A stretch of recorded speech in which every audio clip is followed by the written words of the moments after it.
kalau kita tuh kan, kalau selama ini Bapak mungkin ngobrolnya sama Pak Ustadz, sama Mas Bobi. Nah sekarang dari sisi cewek deh Pak, gitu, dari sisi perempuan. Pengen tahu nih, kalau dari perempuan itu kadang-kadang beberapa hal kita belum paham. Gimana sih Pak kalau penyakit itu dihubungin dengan akhlak? Padahal sebenarnya penyakit itu sih gampang. Mungkin orang bilang, ini tanganku pegel, virus atau virusnya pilek kayak apa segala macam. Itu sebenarnya ototnya kenceng apa gitu ya. Iya Pak, sakit kepala. Apalagi kalau perempuan tuh pas lagi datang bulan kayak gitu-gitu. Itu gimana sih Pak? Iya, sebelumnya, waduh, sahabat beriman, ibu-ibu muda yang beriman, dan semua, pokoknya sahabat saya yang beriman. Sebelumnya saya kenalin dulu, ini Mbak Devi. Mbak Devi ini, ya inilah saya mau memperkenalkan. Mbak Devi ini produser saya, produser di Siraman Kolbu, timnya Siraman Kolbu. Nah, inilah yang biasa membisikkan ke saya, membisikkan 12 menit, gitu, 10 menit, 8 menit. Nah seperti itu. Kalau saya sudah berdiri itu sudah ada aba-aba 10 menit. Nah itu saya harus berdiri itu udah. Saya harus action ceritanya. Saya harus aksi untuk menyelesaikan, atau pokoknya itu menyelesaikan apa yang sudah menurut Mbak Devi itu saya sudah mengetahui narasumbernya bagaimana, kemudian sakitnya kenapa, itu ini menurut Mbak Devi ya, dilihat Mbak Devi di atas. Nah inilah Mbak Devi yang bilang ini itu. Nah ini yang sering mengomandu di sini saya, yang saya sering suka bisikin. Ya, pembisik katanya. Ini Mbak Devi. Oke Mbak Devi, saya akan bercerita. Sebenarnya ini ilmu ini sudah tertulis sejak dulu, sejak zamannya Nabi, ada dalam Quran sebenarnya. Makanya Rasulullah Muhammad SAW itu dilahirkan di muka bumi untuk menyempurnakan akhlak, menyempurnakan akhlak. Berarti banyak sekali pada waktu itu orang-orang Arab pada saat tersebut itu memang menurut Allah kurang.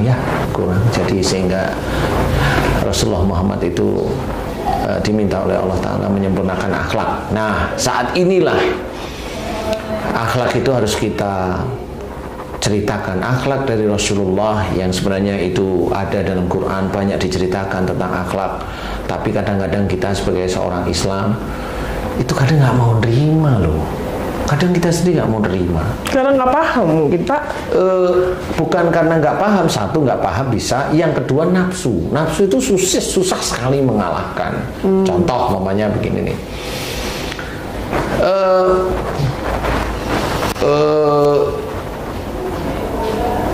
Salah satu firman Allah Ta'ala dalam surat Ali Imran ini yang diceritakan, Fabi rahmati minallah lintalahum walakum tafaddan galidal qalbi lang fadu min halik fa'fu anhum wastaghfir lahum wasyawirhum fil amri. Nah, satu ayat dalam surat Ali Imran ini ada beberapa kata-kata yang itu tuh pengetahuan untuk kita, kemudian ada suruhan Allah juga ada. Nah, salah satunya Fabi rahmati minallah, maka dengan rahmat Allah, lintalahum, lemah lembutlah kamu dengan mereka. Jadi kalau kita dari ayat ini Allah menyuruh lintalahum, lemah lembut kamu kepada mereka, berarti ini wajib. Kalau Allah itu sudah menulis dalam Quran itu wajib ceritanya. Jadi lemah lembutlah kamu kepada mereka itu wajib. Nah, kita seorang Muslim jarang sekali kita itu dijelaskan dengan rinci, dengan gamblang itu berlemah lembut kepada siapapun.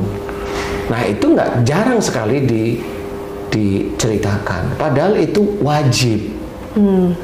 Ya, jadi berkata-kata itu wajib lemah lembut. Kalau nggak mampu diam, kan begitu nih. Nah, lemah lembutlah kamu kepada mereka. Dan kalau seorang sudah bisa bicara dengan lemah lembut, satu, jangan sombong. karena ada rahmat Allah. Jadi kamu bisa lemah lembut kepada siapapun itu sebenarnya atas rahmat Allah. Oke. Nah, itu harus tahu, berarti kita bisa melakukan kelemah lembutan kepada siapapun, bisa melakukan perbuatan baik kepada siapapun. Jangan merasa kamu orang baik. Tapi itu semata-mata rahmat Allah. Nah, sehingga kita walaupun kita itu bisa melakukan perbuatan-perbuatan baik kepada siapapun, tetap saya bisa melakukan perbuatan baik itu atas izin Allah, dan perbuatan baik itu saya kerjakan lillahi ta'ala atas rahmat Allah. Nah, disitulah Allah itu senantiasa ada dalam hati dan pikiran kita, sehingga kita terjaga. Setelah kita melakukan perbuatan baik, belajar untuk tidak ujub, tidak riya. Nah, di titik itu. Nah, kemudian saya ulangi lagi, lintalahum, lemah lembutlah kamu kepada mereka, walakum tafadon kalidal qalbi lang fadu min halik. Jika engkau bersikap keras, lagi berhati kasar, maka mereka akan menjauhi dari sekitarmu. Nih, jadi kita sih, jika sikap kita keras, siapapun kita, kalau kita orang Muslim, sikap kita keras, hati kita kasar, ya orang itu nggak suka. Iya. Orang itu nggak suka, tapi kenyataannya sudah kita omongannya nggak lemah lembut, sikap kita keras, hati kita kasar.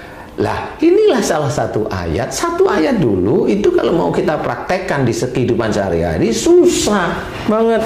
ya. Ya. Ada seorang istri yang susah sekali ngomong lemah lembut dengan suaminya. Ya. Ada suami yang susah ngomong lemah lembut dengan istrinya. Ya. Susah lemah lembut dengan anak-anaknya. Kadang cenderung sikapnya keras, kasar hatinya. Kok cengar-cengir, kenapa sih, Mbak? Itu berada dalam kehidupan sehari-hari. Kok dari tadi saya nggak cengar-cengir ini? Nggak, iya, bener, ini Pak. guys, ini lucu nih, Pak. Lu sebenarnya bener, Pak. Apalagi dengan kondisi sekarang ya.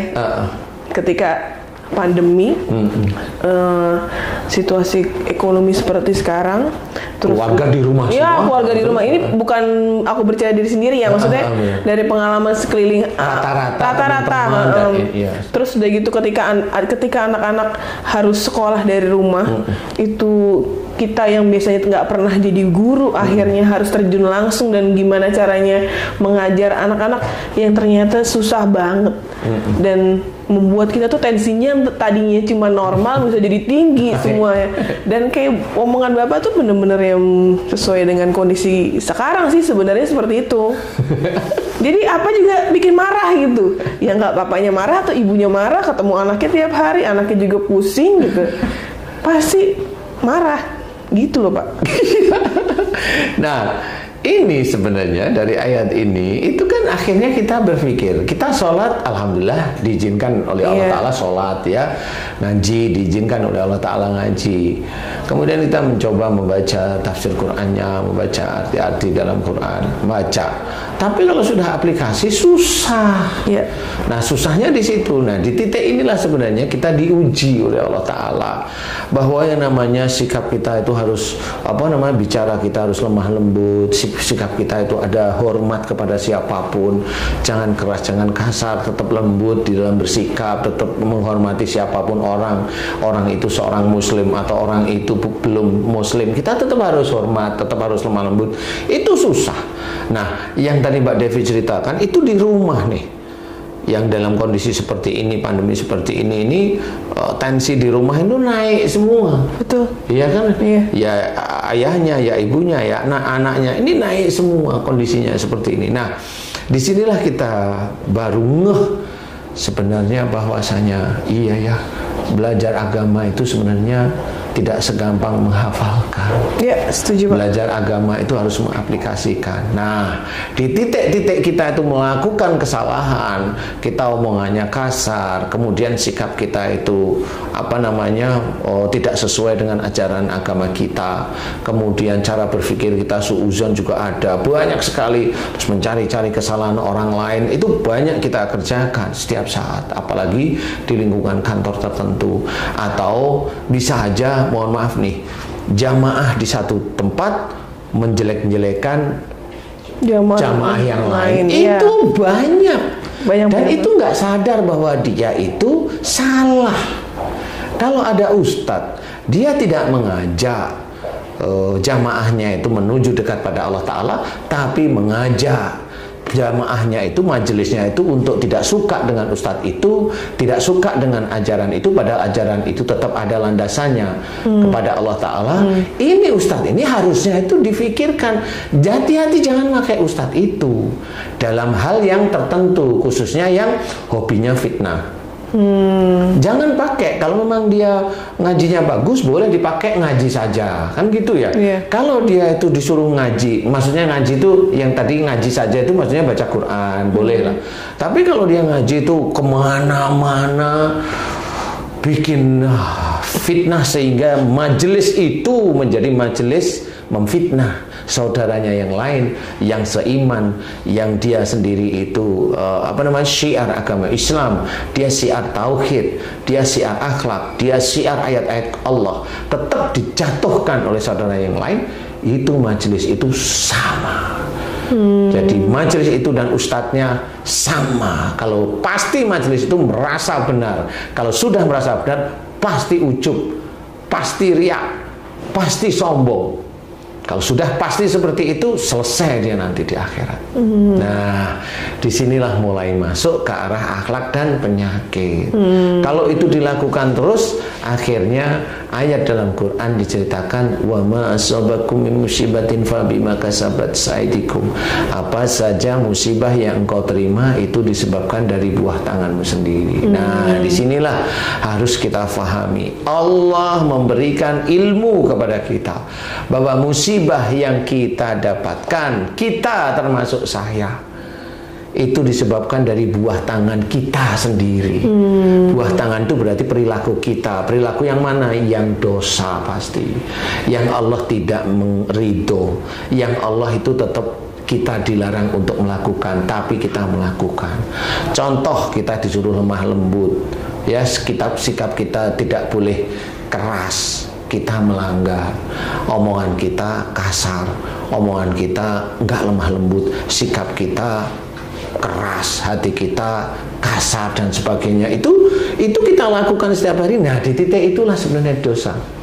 Kemudian apalagi nih, Allah menyuruh jangan mencari-cari kesalahan orang lain, ya. Wala tajassasu. Di situ kita itu tidak sadar bahwa di situ kita itu dilarang untuk suudzon. Tapi karena diarahkan oleh ustadznya, saya bilang ustadz karena ini kita berbicara tentang orang Islam.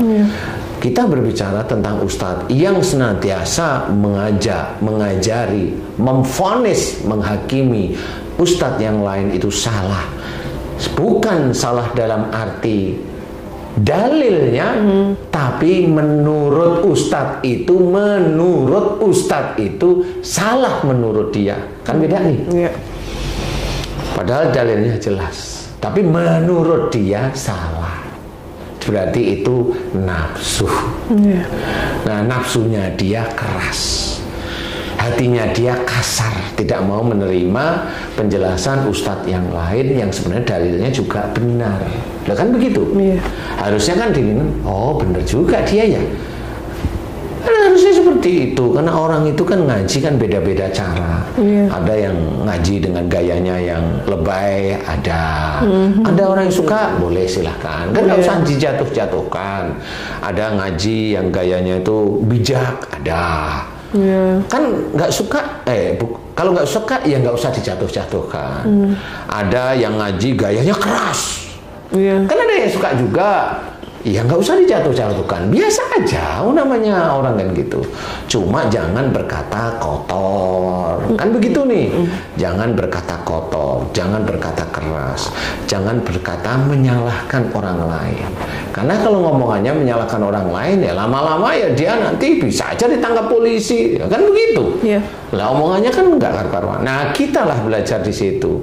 Akhlak Rasulullah itu jelas lemah lembut. Kenapa? Rasul dengan para istrinya itu selalu lemah lembut, dengan sahabat-sahabatnya selalu lemah lembut, ya. Dengan orang kafir yang ingin belajar agama lemah lembut. Siapapun Rasul selalu lemah lembut, tidak ada keras, tidak ada kasar, seperti itu.